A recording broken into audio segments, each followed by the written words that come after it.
Are you still running your business with one creaky old phone system? Missing calls, losing track of messages, and scrambling to keep up with your team? It's time to break up with the past and say hello to Quo. Quo is the #1 business phone system with 4.7 stars across 3,000 reviews on G2. Quo brings all your business phone calls and texts into one app for your team. No more juggling devices or being tied to a landline. Quo's built-in AI logs calls, creates summaries, automates follow-ups, and can even answer and route calls so you never miss an opportunity. Whether you're a solo operator or leading a growing team, Quo keeps you connected and helps you deliver standout customer experiences. Join over 90,000 businesses using Quo and see why it's the #1 business phone system for customer satisfaction. Level up your workflow with Quo. Get started free, plus get 20% off your first 6 months at quo.com/tech. That's Quo, spelled QUO.com/tech. And if you have existing numbers with another service, Quo will port them over for free. Quo, no missed calls, no missed customers. Mint is still $15 a month for premium wireless. And if you haven't made the switch yet, here are 15 reasons why you should. 1, it's $15 a month. 2, seriously, it's $15 a month. 3, no big contracts. 4, I use it. 5, my mom uses it. Are you playing me off? That's what's happening, right? Okay, give it a try at mintmobile.com/switch. Upfront payment of $45 for 3-month plan, $15 per month equivalent required. New customer offer first 3 months only. Then full price plan options available. Taxes and fees extra. See mintmobile.com.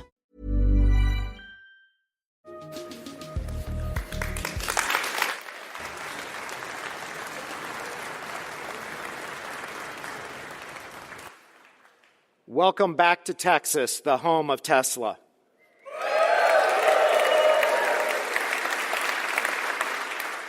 My name is Brandon Earhart. I'm the General Counsel and Corporate Secretary, and welcome to your 2025 Annual Shareholder Meeting.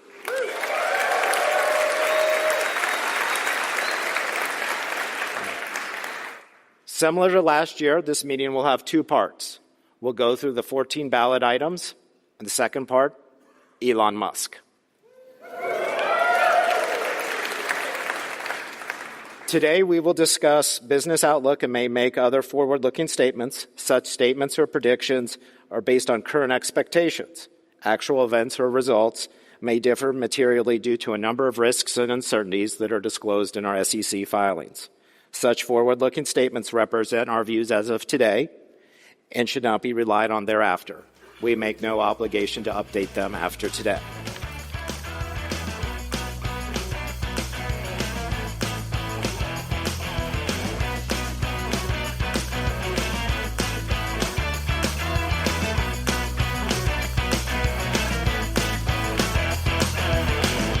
Hello, everyone, and welcome to Kilowatt, a podcast about electric vehicles, renewable energy, autonomous driving, and much, much more. My name is Bodie, and I am your host. And on today's episode, we're still in it. We're still working on the Tesla shareholder meeting, and we're close. We're close to being done, everybody. So that should make you nice and happy.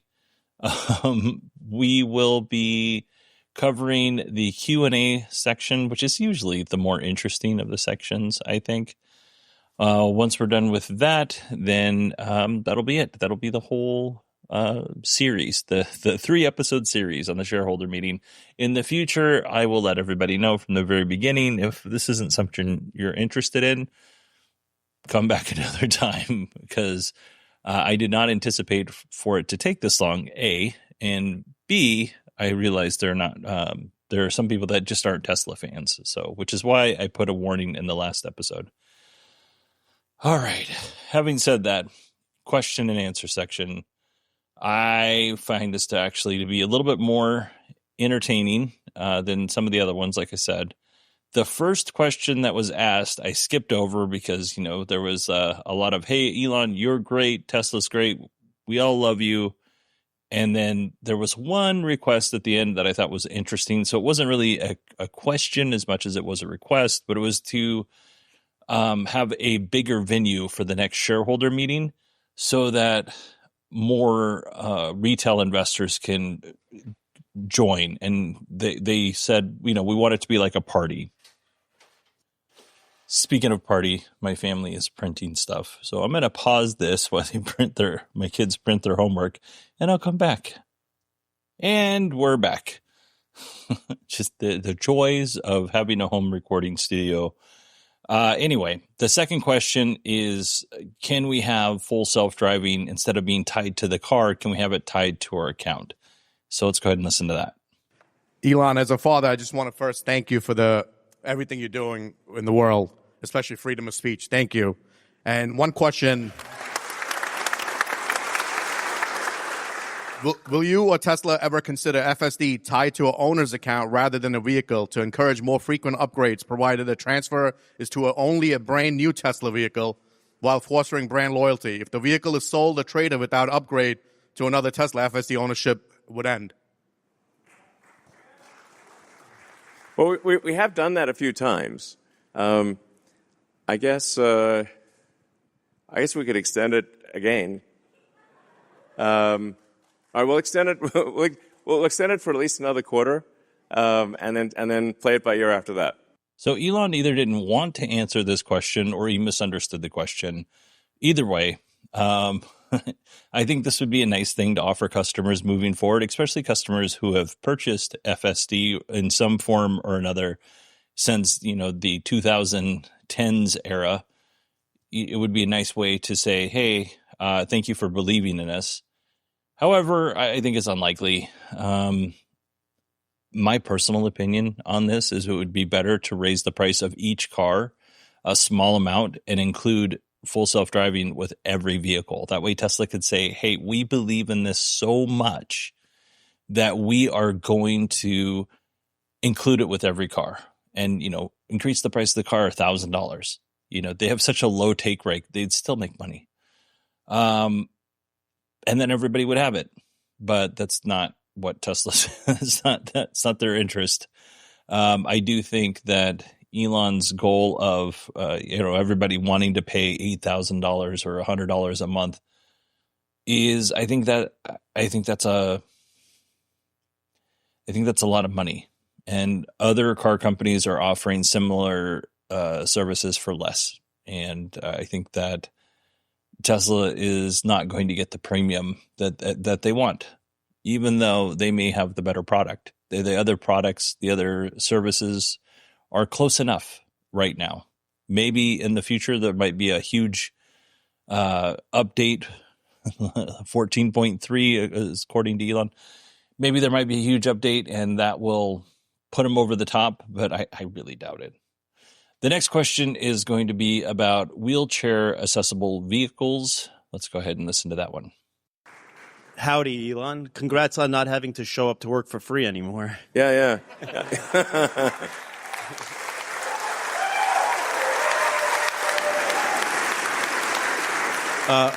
We now have over a $40 billion war chest. We're cash flow positive and yes. Remain that. We know how you feel about fiat already. Is it time to take a look at Bitcoin? What's your belief on that? Also, you've hinted towards that there's a wheelchair accessible model in the works. Were you referring to the Robovin? And if so, can we please speed up production to help the least fortunate? Sure. Obviously we need a vehicle that's big enough to fit a wheelchair, if it's wheelchair accessible. So I think that is the Robovin or Robus or whatever we call it. It's not like we're slowing down because we want to slow down. It's like we're spinning like a zillion plates here. But I do think it would be very cool because I think aesthetically as well, it just would change the look of the roads and make it feel like the future. So it won't be long before we make that. But since we do have Optimus, we've got Cybercab, Optimus, and Semi all next year. We'll probably have to be maybe the year that a couple of years from now or something like that. But we certainly will make a wheelchair accessible vehicle. I'm on board with this. They have to solve full self-driving first. Before they start deploying the Robovin or Robovan or Robobus, whatever they're going to call it.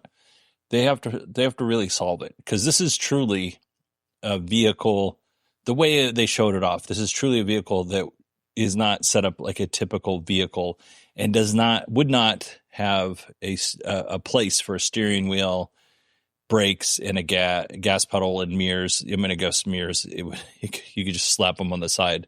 But the way that they showed it off, there's no like driver's area. It's not to say that they couldn't add a driver's area and redesign it, but I think they would have to be much further along on the robotaxi service before they start introducing the robovan.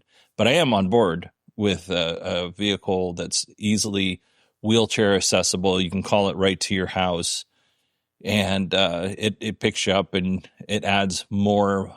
It would allow for people with limited mobility to be able to go out and experience more life, whether that's an elderly person or somebody who just, got into an accident and broke both of their legs. They still want to be able to go out and do things. And something like this would allow them to do that. I think probably easier than calling an Uber or a specialized vehicle that's meant to transport people in wheelchairs and that kind of thing. So I'm on board. Let's move on to the next question. Hi, Satoshi. I was privileged enough to attend the Investor Day, and you also talked about the factory being a product. And I saw the dry cathode method and so forth, and I wanted to know the progress in that, and also would Optimus be working on that in the future production line in the future? Yeah, I guess the dry cathode, man, that's turned out to be a lot harder than we thought. It does look like it's going to be successful, and it will have some cost advantage relative to wet cathode. But if I had to wind the clock back, I would probably have gone with wet cathode instead of dry cathode, because it just turned out to be a lot harder to make it, high volume, capable of high volume production with super high reliability. But we will be scaling up battery cell production at Tesla, and looking for cell production from our suppliers as well, because we're going to be ramping up production very dramatically at Tesla. So now that we believe we have full self-driving, that we have autonomy solved, or at least are within a few months of having it unsupervised autonomy solved at a reliability level significantly better than human. That means it's time to ramp up production, because the value proposition is now much greater than a regular car. The killer app really is for people: can you text and drive, or can you sleep and drive? Can the car take you to your destination, or do you need to pay attention and have to drive it? Before we allow the car to be driven without paying attention, we need to make sure it's very safe. But like I said, we're on the cusp of that. I know I've said that a few times, but we really are at this point, and you can feel it for yourselves with the 14.1 release.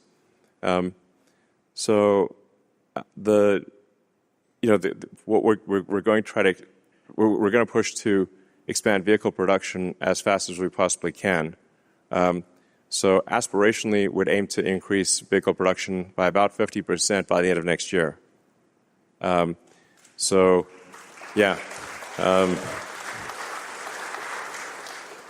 it's very hard to increase production, but that's roughly, I don't know, maybe we get to, I'm just guessing, at an exit rate by the end of next year of around 2.6, 2.7 million vehicles annualized production, and then aim to get to maybe 4 million by the annualized rate by the end of 27, and then maybe 5 million by the end of 28. Those are our aspirational goals.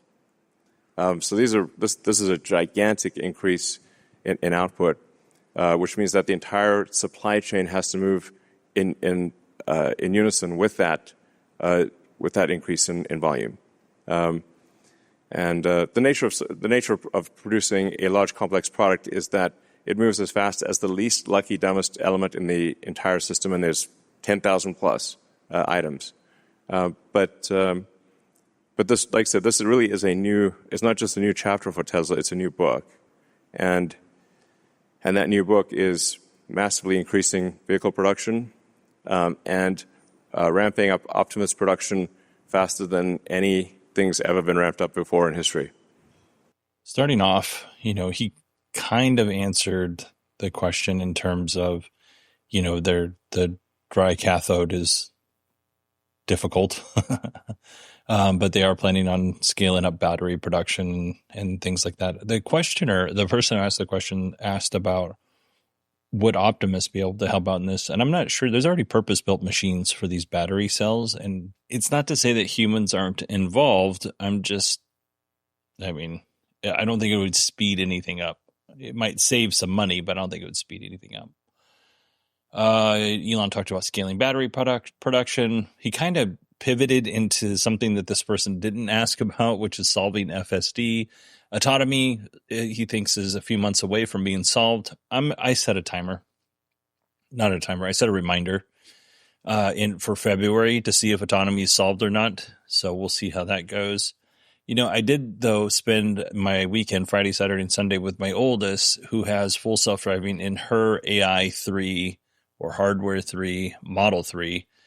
And she almost exclusively uses full self-driving, the service. So other than some edge cases where she's uncomfortable, if there's like large groups of people, pedestrians around, if she's in an area with a lot of construction, she'll be more cautious and turn it off. Elon did say that they were planning on increasing production by 50% next year, which is possible. They need the demand to enable to be able to do that. And right now, other auto manufacturers are slowing down their EV production, so maybe they'll be able to replace those people who are interested in buying, a GM product, for instance, and there's just not enough GM products out there because GM has reduced production. Maybe they go to a Tesla. Also, I was talking to, I was chatting with James from True North EVs, which you should all go check out. But James had said that they might be removing the 100% tariff on Chinese EVs in Canada. And if they do that, Canada's going to be flooded. Maybe not next year. Maybe it might take a couple of years, but they're going to be flooded with like BYD vehicles and XPeng and all the other companies. It would be great to see NIO vehicles over here, I think, because I just love that brand. But yeah, there might be some deal where, for instance, the Chinese manufacturers, and this is James, and James, I hope you don't mind, but everybody should go listen to your podcast because you're really smart, and I'm passing this off with my own content. But there may be a deal where, hey, you build your factories here and we'll buy your cars. That might, eventually introduce Chinese EVs to the US. There's already Chinese EVs in Mexico. So yeah, maybe it's definitely interesting. Let's move on to our next question.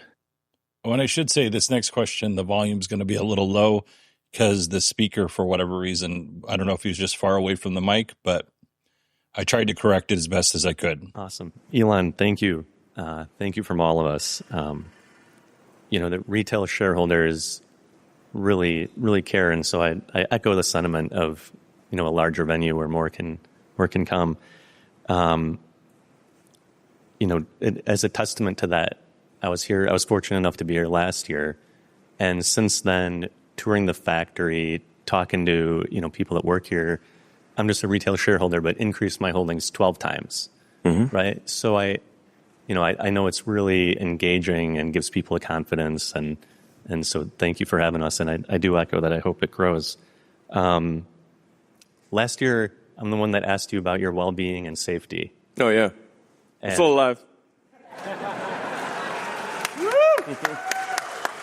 And, there's a broad, general question, and it was before, some of the uncertainty that's unfolded since then. And, so I hope it had a positive, impact, and, we all care.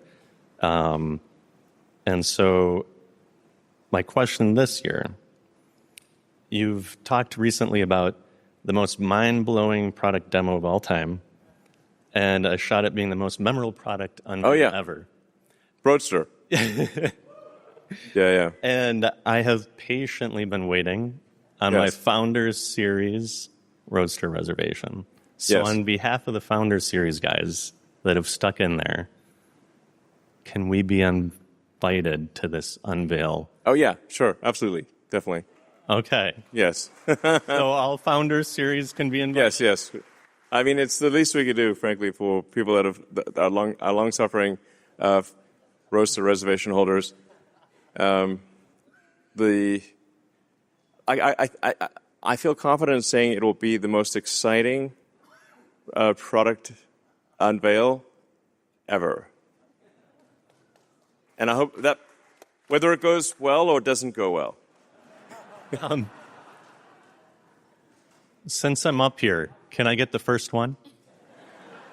Well, I guess it's according to whoever put down their deposit in that sequence. So that's but you'll get a very early one. I mean, the new Roadster is very much sort of like it's not even the icing on the cake; it's the cherry on the icing on the cake. So I mean, it's really kind of like it's like it's not essential for sustainable abundance. Let me put it that way. But I do think there should be very cool technology in the world that is that's way beyond anything that's ever existed, and I think I'd like those. Like, even if I could never have access to those things, I'd like to know that they exist and see the future happening. So I think it will be inspiring to a lot of people, and just it's extreme. It's like the coolest car, if it even is a car, that will probably ever exist. So Elon said much of the same on the Joe Rogan podcast. Joe Rogan asked him, when is this going to come out? Elon said, by the end of the year. And then they actually moved the date to April 1st, 2026. So we'll see if it's actually demoed then. We'll see if it's the most epic demo ever. Hopefully it is. I'm not rooting or hoping bad things happen during their demo event.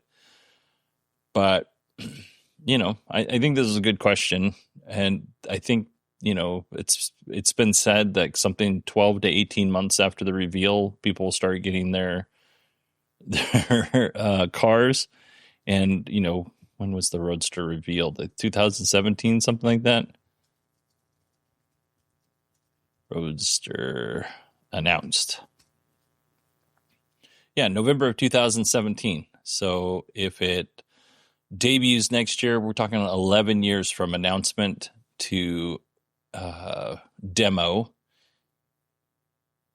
No, 9 years from announcement to demo, and probably 10 to 11 years from announcement to production, if everything goes the way that Elon and Tesla think it will go. That's a big if. Hey, Ryan Reynolds here from Mint Mobile. Now, I don't know if you've heard, but Mint's premium wireless is $15 a month. But I'd like to offer one other perk. We have no stores. That means no small talk. Crazy weather we're having. No, it's not. It's just weather. It is an introvert's dream. Give it a try at mintmobile.com/switch. Upfront payment of $45 for 3-month plan, $15 per month equivalent required. New customer offer first 3 months only. Then full price plan options available. Taxes and fees extra. See mintmobile.com. At Optum, we're transforming the pharmacy system, bringing real-time pricing transparency and saving consumers over $1 billion last year. We serve 62 million Americans, not just with medicine, but with guidance, support, and care tailored to every unique need. Because at Optum, we understand behind every prescription is a person. Visit Optum.com/RedefineRx to see how we're redefining pharmacy care for good. I don't know about you, but when I'm using AI for my business, I don't need it to tell me what to do. I know what I want. I just need help making it happen. With Wix, I finally have an AI tool that gets things done the way I want. I just have to describe the type of website I need, and it's ready. I can even ask it to manage my inventory, plan my next marketing campaign, or help out my customers. Wix gives me AI wherever I need it. Try it out at Wix.com. Did you know 39% of teen drivers admit to texting while driving? Even scarier, those who text are more likely to speed and run red lights. Shockingly, 94% know it's dangerous but do it anyway. As a parent, you can't always be in the car, but you can stay connected to their safety with Greenlight Infinity's driving reports. Monitor their driving habits, see if they're using their phone, speeding, and more. These reports provide real data for meaningful conversations about safety. Plus, with weekly updates, you can track their progress over time. Help keep your teens safe. Sign up for Greenlight Infinity at greenlight.com/podcast. All right, moving on to our next question. Hi, Elon. Congrats on the proposal plan. That was amazing, the compensation. Question back to chips. So chips. Chips will be the limiting factor. To the future. So on that... chips and electricity are the two limiting factors. Yeah, and we got the energy and power and energy packs ready to roll. So I think on the chips, I think you said TSMC, Samsung, perhaps Intel 14A, and several different sites. I heard a couple U.S. factory sources, which is... I mean, we're like everyone. Everybody. You know, it's like... Yeah. And so I guess is there an open door in the future of investing directly into some of those foundries? And second question, how big is a Tera factory? Can you put that in scale? And that's a good point. That's a semiconductor Tera factory? Yeah, well, the thing is that we actually have agreed to buy all the chips that are made from the fab, you know. So it's basically a money printing machine for TSMC and Samsung. It's like literally... the faster you make the chips, the faster we send them money, but it's still not going at the fast enough. So that's why I think, as far as I can see, the only option is to go build some like very big chip fab, and then you got to solve memory and packaging too. So, but otherwise, you just tap out at whatever the chip production rate is. So I guess Tera would be, you'd want to say it's got to be at least 100,000 wafer starts per month size fab. And maybe that would be one of 10 in a complex. So it would ultimately be 1 million wafer starts per month. Yeah, exactly. You can tell when it gets the giggle factor, that's probably a good sign that we're onto something special. But I wouldn't be surprised if long term it's like 1 million wafers a month. Yeah. Yeah. I don't know enough to know if that's a lot or not. I think he's thinking about just the Tesla, foundries creating 1 million wafers a month, and then they're still buying every one that they can from every other company out there. That seems like a lot. I'm not saying it's not possible. I'm just saying I don't know. That's a lot. But we shall see. Let's move on to our next question. Hi, Elon. I'm a long-term investor, so I've been holding the shares for 12 years. I worked at the Autopilot team development for 10 years, and I brought my dad here from Brazil. We actually won the Tesla Vision contest with the Cybertruck B video, so I hope you get to see that at some point. So thanks for the free Model Y. And my question is about, obviously, market expansion, but not only South America, Brazil, but also into Mars, like with the upcoming rendezvous of Mars and Earth. What's going to be in the payload, what are we going to send there? Well, Optimus is going to play a big role. Well, Optimus and I think Tesla vehicles will play a big role on the Moon and Mars. So for a Moon base and a Mars city, Tesla vehicles and Optimus robots are natural fit for building and operating a Moon base and a Mars city. So, sorry? Cybertruck also? Yeah, it's Cybertruck. You will need to drive around in a pressurized vehicle if there's a person inside. But it'll be something cool. Next level Moon buggy or Mars buggy. I'm totally on board with this. Let's get Optimus and a bunch of other robots up there and start building a Moon base and a Mars base so that it's relatively inhabitable when we actually travel there. That's fantastic. Let's go ahead and move on to our next question. Hi, Mr. Musk. Gaurav.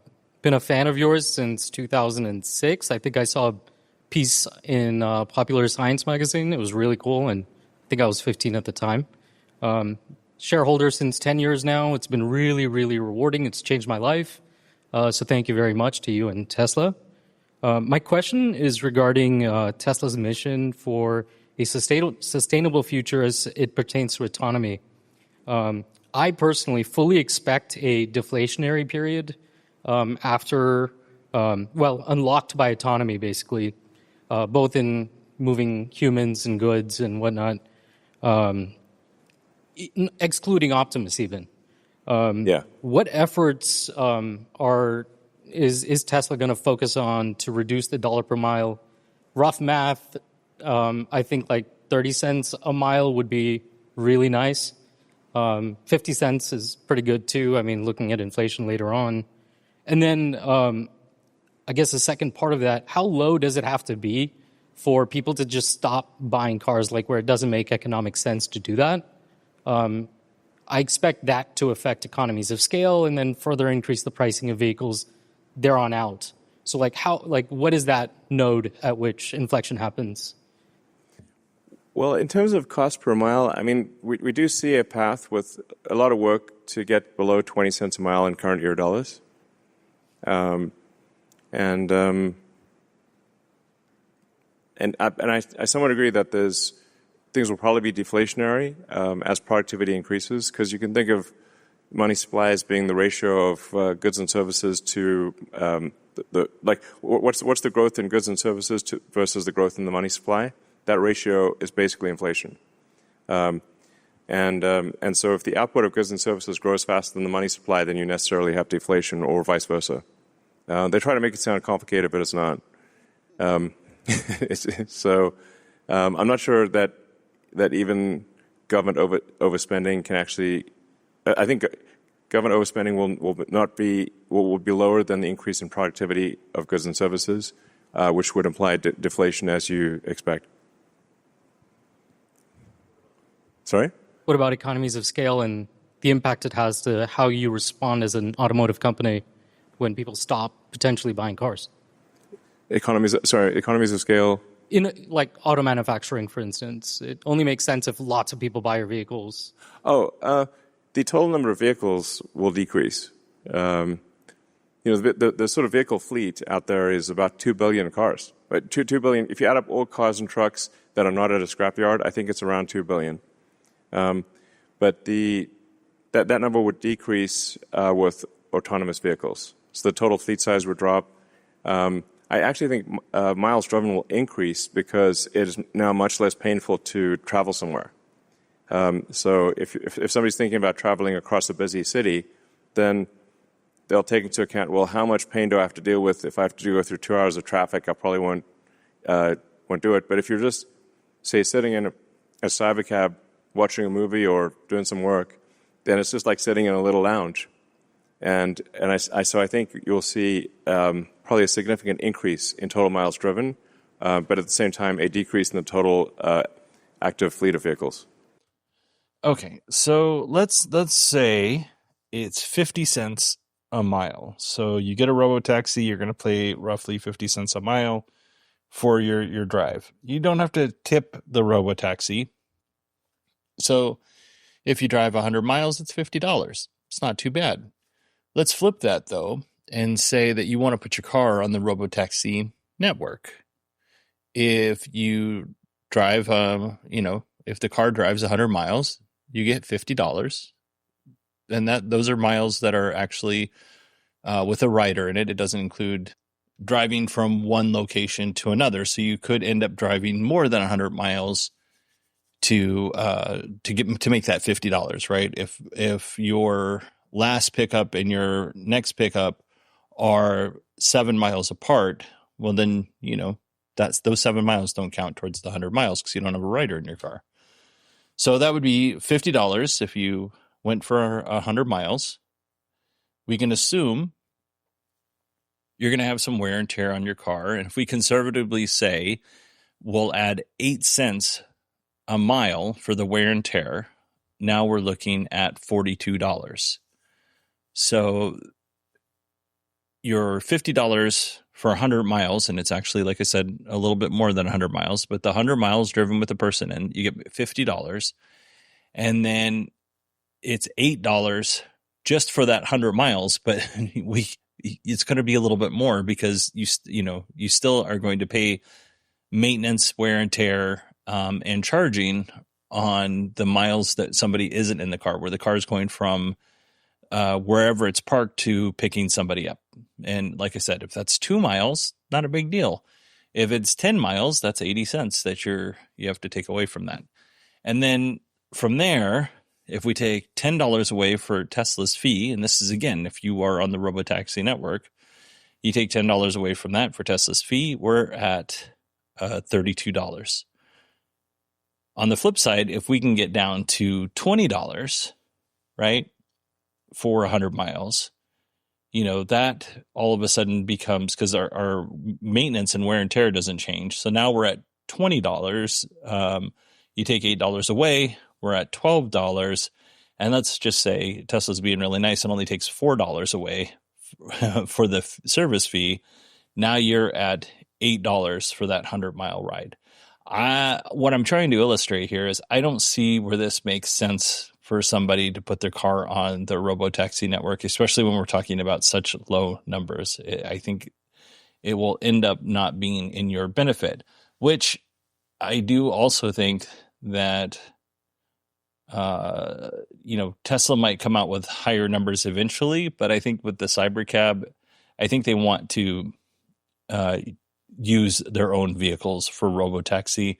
I don't think they're too interested in using ours. I think that was maybe a thought early on, and maybe that is a thing that they can use to get people to buy cars. Because if this was reasonable, and my car, I could guarantee my car was going to be in decent shape, I would consider doing it. I don't always use my car, but not for $32 for 100 miles, or definitely not for $8 for 100 miles. So we'll have to see where this goes. Now, going back the other way again, I think this is great if we can get it under $20 a mile, or $20. I'm sorry, 20 cents a mile. Sorry. If we can get it under 20 cents a mile, we are that makes it really affordable for a lot of people to be able to do this. And I think that's awesome. So hopefully Tesla's able to realize that dream. I just don't foresee that working out money-wise for people who own Teslas already and want to add it to the Robotaxi network. Let's go to our next question. I'd just like to reiterate how grateful we all are to have you on board, ready to lead us to another $7 trillion in market cap, at least. At least. Obviously. Thank you. My question is, how much of a concern is it that when Cybercab starts production in Q2 next year, that regulation won't be there yet to where you can deploy Cybercabs being produced? Or are you guys confident that every Cybercab you guys make, you'll be able to deploy? Yeah, I think the rate at which we receive regulatory approval will roughly match the rate of Cybercab production. It'll be maybe a little tight, but it's about right. And I'd like to thank Waymo for paving the path here. It's very helpful. But I think we'll be able to deploy all the Cybercabs that we produce. And the other thing is, once it becomes extremely normal in cities, it's just going to become the regulators will have just fewer and fewer reasons to say no.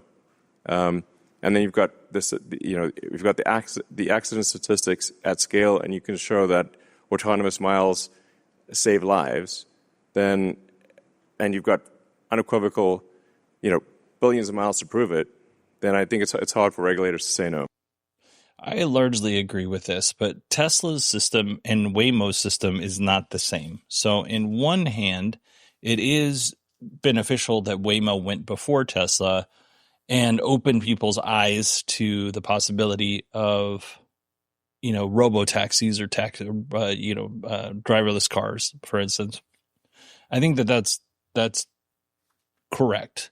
However, just because Waymo is operating a robo-taxi does not mean that regulators are just going to greenlight Tesla's robotaxi or any other company's robotaxi because they have to prove that they can be driven safe in the state and the area that they are, approved to be operating in. So I do think it's probably not as big a battle it's not as uphill battle as Waymo had to fight, and that for sure. But it's not as simple as, well, we saw what Waymo can do, so we're going to approve your stuff. There's still a burden of proof that your system is going to operate safely in the area that you want to deploy your robotaxis. But other than that, I agree with Elon. And I don't even know if I don't even think he was saying that just because Waymo's there, Tesla would get automatically approved. I don't think that's what he was saying.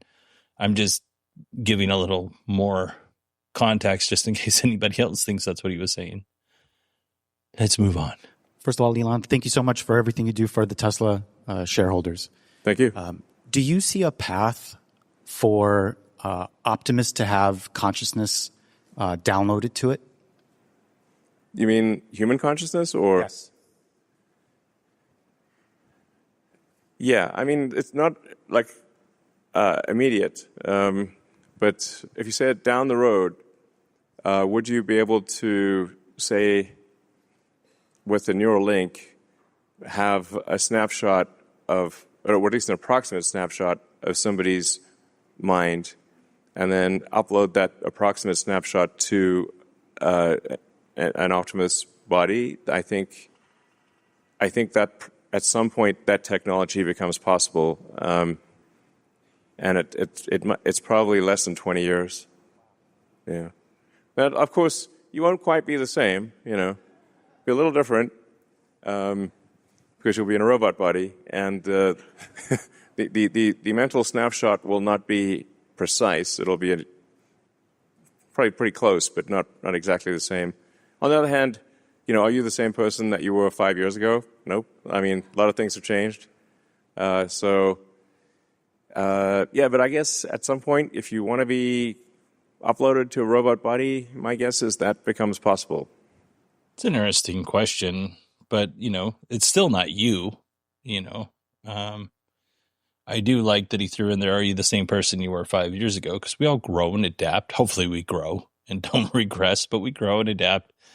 And, if you uploaded who you are today, that doesn't mean whatever that Optimus robot does, and I'm not even sure this is possible, but that doesn't mean whatever that Optimus robot does will be you in the future.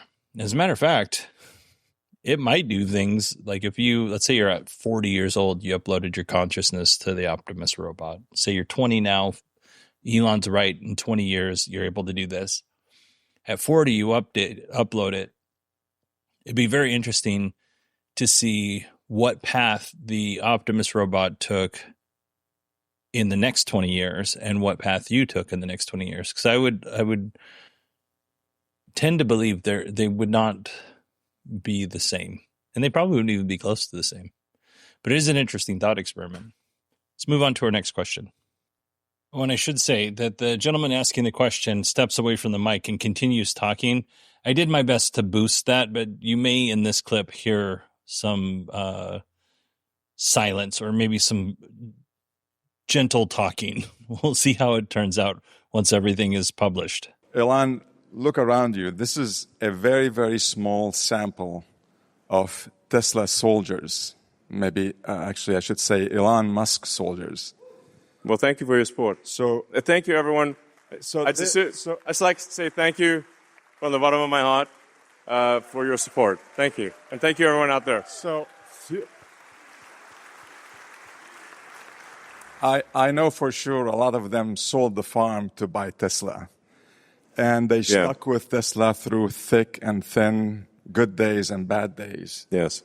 So my question to you is, how do you feel about repeating the success, but in a safer way, where you get qualified Tesla retail investor only to invest in SpaceX, avoiding all these market manipulators, those crooks, and these short sellers? Yeah. It is a tough problem that you highlight. I mean, unfortunately, over time, the parasitic load of being a public company has just grown over time, and so you get all these spurious lawsuits, obviously, and they just make it very difficult to operate effectively as a public company. But I do want to try to figure out some way for Tesla shareholders to participate in SpaceX. That would be very cool. I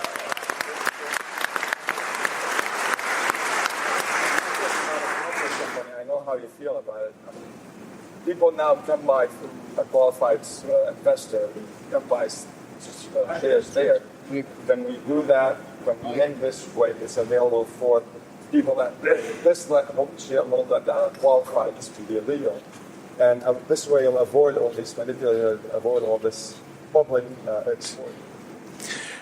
I've been giving a lot of thought to how to give people access to SpaceX stock, because I do want supporters to have SpaceX stock, but there's this sort of 2,500 shareholder threshold for before you become a de facto public company. But I don't know. Maybe at some point Tesla, maybe at some point SpaceX should become a public company, despite all the downsides of being public. All right, not really anything to do with Tesla, but I thought it was an interesting question and an interesting answer. Hey, Ryan Reynolds here from Mint Mobile. Now, I don't know if you've heard, but Mint's premium wireless is $15 a month. But I'd like to offer one other perk. We have no stores. That means no small talk. Crazy weather we're having. No, it's not. It's just weather. It is an introvert's dream. Give it a try at mintmobile.com/switch. Upfront payment of $45 for 3-month plan, $15 per month equivalent required. New customer offer first 3 months only. Then full price plan options available. Taxes and fees extra. See mintmobile.com. Say what you want about AI, but it's here. And it's helping businesses get more done in a day. Wix's website builder is infused with AI so you can stay ahead. Create a beautiful, functional website just by describing your idea. Track how your site appears in AI search results. Create custom images on demand, or launch an entire campaign in a matter of minutes. Wix gives you AI wherever you need it. Try it now for free at Wix.com. Sir, let's move on. Okay, first of all, thank you very much, Elon. Just an amazing job you're doing, not only for Tesla shareholders, but the humanity in general. So we got a couple of questions many of us are asking. Like, we want to know, many of us think you are one of the most consequential business people on earth ever. And we want to understand, how do you think? Like, for example, like a couple one, how did you know in the master plan part 2, this is like 2018 or something like that, you calculated that point, it takes 6 billion miles of FSD miles driven before maybe the world, the regulatory, would approve it. And then the second is like, when you were deciding if Tesla's going to have, the hardware chips, AI chips, did you know at that time that at some point when you get to AI5, it's going to be used not only for cars, but for bots and for AI data centers? Like, was that luck a little bit, or was it like you kind of knew that was going to happen? Well, generally, in terms of the estimates, like for the self-driving stuff, I generally try to get things to within an order of magnitude. It seemed to me like probably. And this was technically in kilometers, but it would be more closer to 10 billion kilometers, which is roughly 6 billion miles, than it would be to 1 billion. But I thought it would not take 100 billion kilometers. So it was really just been trying to, when you're trying to guess something where there's a lot of uncertainty, just try to get it, get the estimate to the nearest order of magnitude, closest factor of 10. And that's why I said, probably around 10 billion kilometers or 6 billion miles. And then, the chip, the reason Tesla created a chip team, and it's important to know, like, the vast majority of, like, Tesla is like a dozen startups in one. The only we've only really done one major acquisition, which is Solar City, and then at some very small ones. So almost all of this is organic. So I built the chip team from scratch and the AI team from scratch. It was just because it became a limiting factor. So for hardware too, we used NVIDIA, but NVIDIA was at that time focused on making really AI server hardware, which obviously was a smart bet. They're currently the most valuable company in the world. And Jensen Huang and his team have done an incredible job at NVIDIA. My hat's off to them. I'm a huge admirer of Jensen and NVIDIA. They've done amazing work.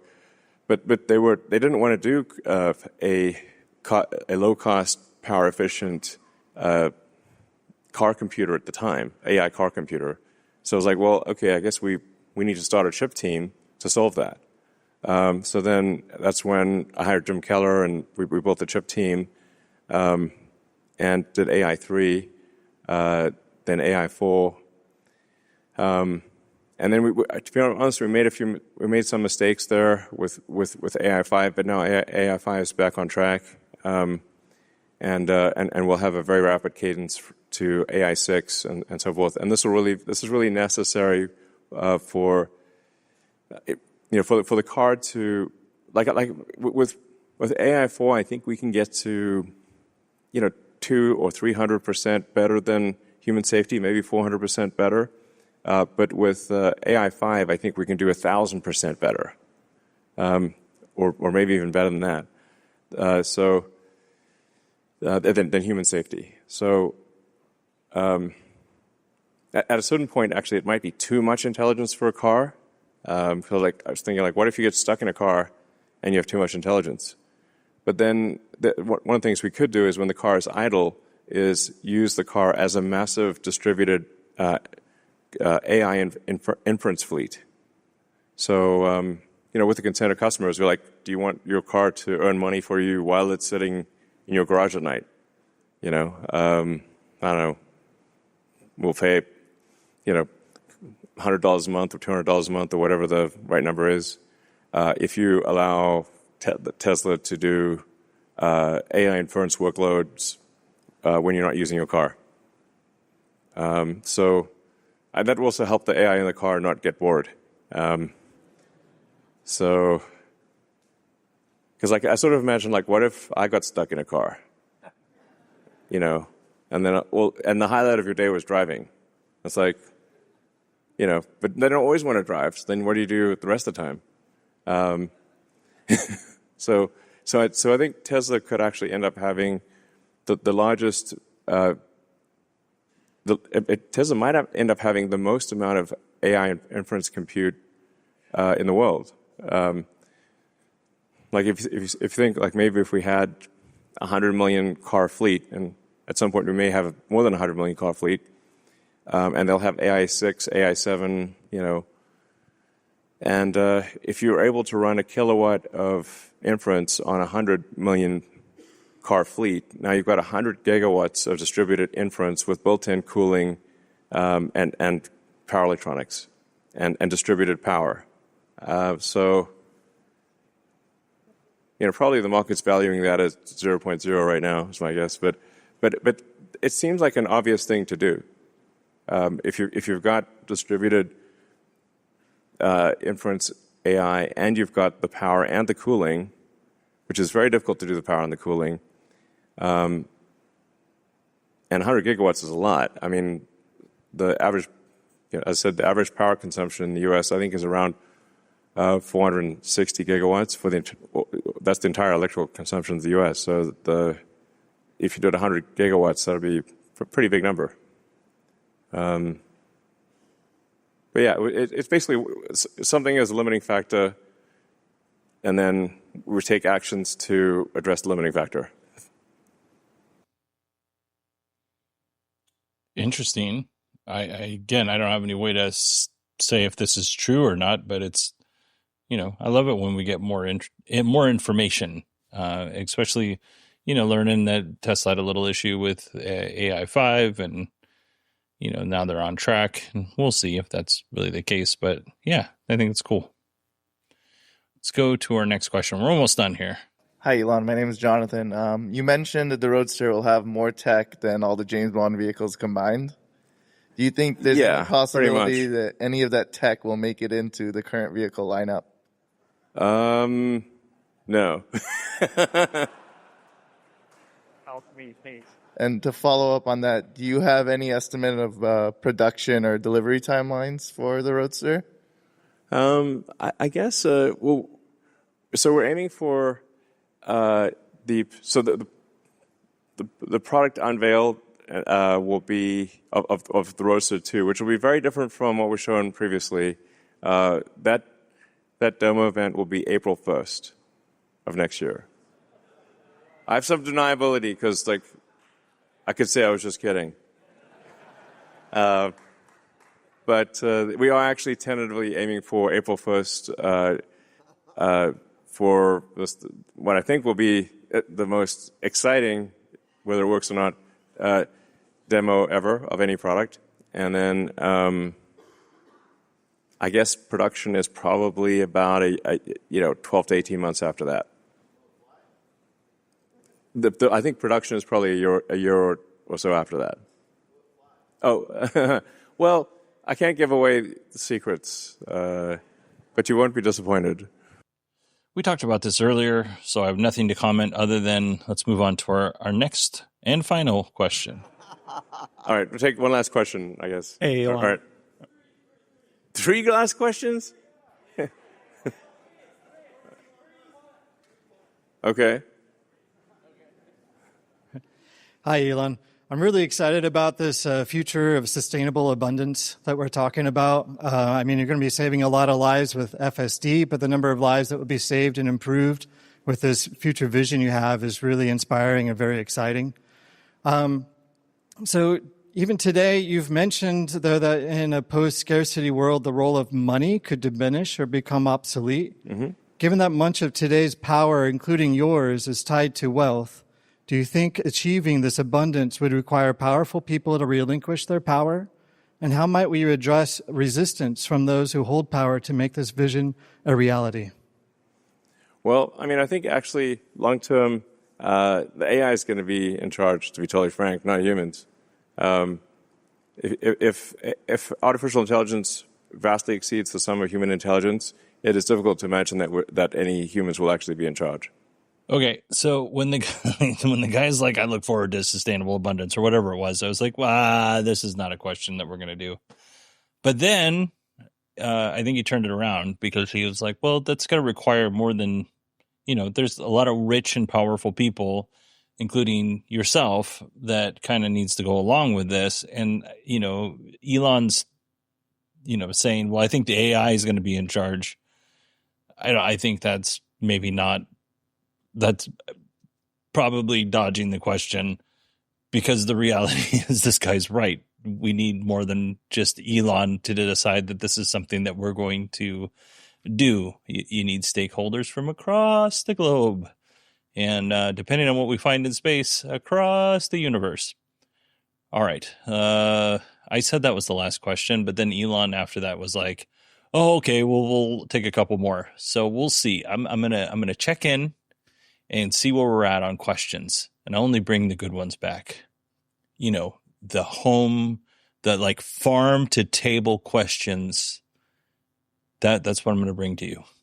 All right. Thanks, Elon, for taking my question. I appreciate it. My question has to do with compute and what the build out or how much is necessary to train Optimus and actually get them to a very household, meaningful robot that can do things. And if the partnership with XAI would help accelerate that.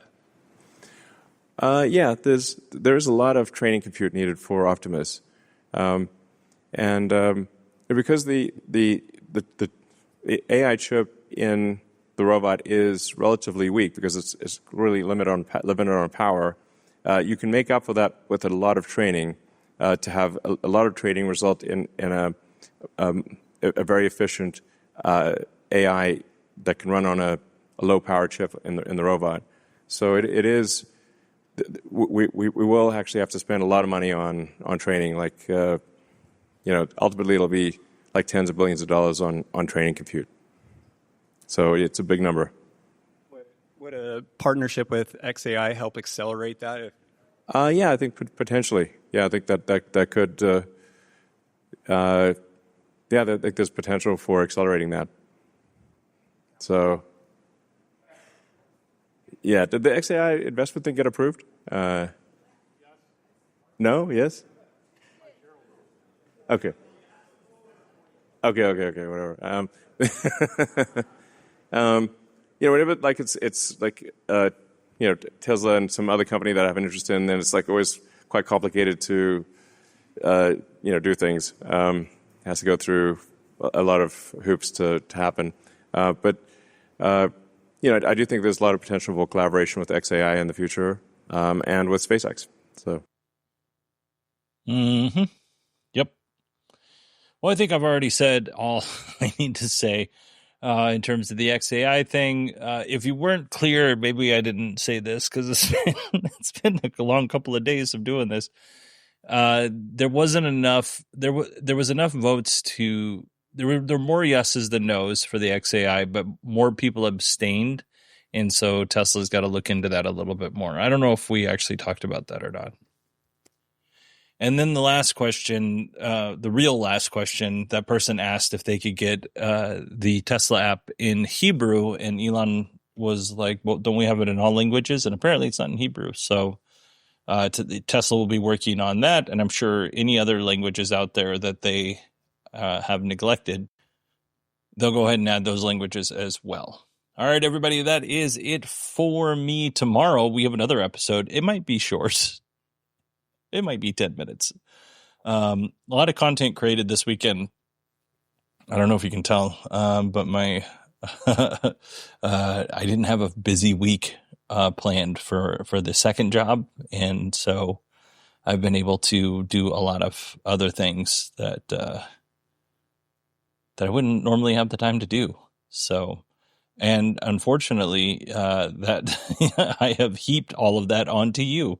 So hopefully you enjoyed this. I think these are really important to do, even though sometimes they raise my blood pressure up a little bit, maybe yours as well.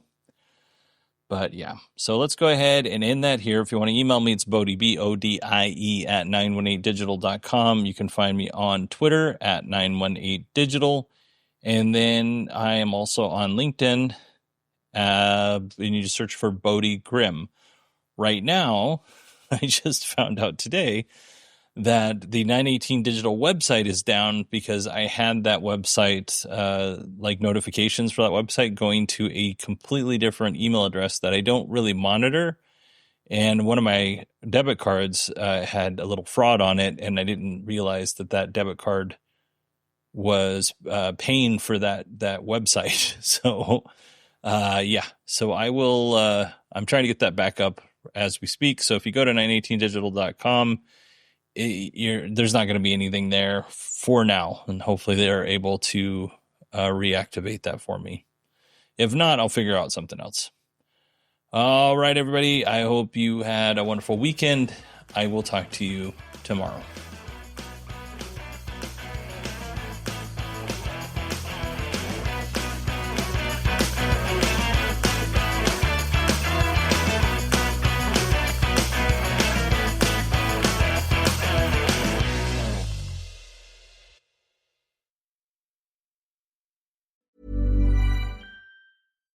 Do you know your net worth? Or can you even list all your financial accounts? Believe it or not, most people can't. The problem is simple. When you don't track your finances, you leave hard-earned money on the table by overspending and undersaving. Monarch is the solution. An all-in-one personal finance tool that brings your entire financial life together in one clean interface on your laptop or phone. In just minutes, you can link all your accounts to see a clear, complete picture of your financial health. With data visualizations and AI-driven insights, Monarch helps you spot patterns, cut wasteful spending, and make better financial decisions without ever touching a spreadsheet. Monarch more than pays for itself. In fact, users save over $200 a month on average. That's why the Wall Street Journal named Monarch the best budgeting app of 2025. Get 50% off your first year when you use code POWER at monarch.com. That's monarch.com, promo code POWER. Monarch, the modern way to manage money. At GEHA, we stand behind our members because we were founded by members. So with zero shareholders to mind, we keep our members in mind by offering a health plan for every stage of life. Plus, hearing and fitness discounts. At GEHA, one thing is clear. Your health isn't our business. It's our purpose. That's why we've been trusted by millions of federal employees and retirees across the country since 1937. Visit GEHA.com to find your federal health plan. At Capella University, learning online doesn't mean learning alone. You'll get support from people who care about your success, like your enrollment specialist who gets to know you and the goals you'd like to achieve. You'll also get a designated academic coach who's with you throughout your entire program. Plus, career coaches are available to help you navigate your professional goals. A different future is closer than you think with Capella University. Learn more at capella.edu.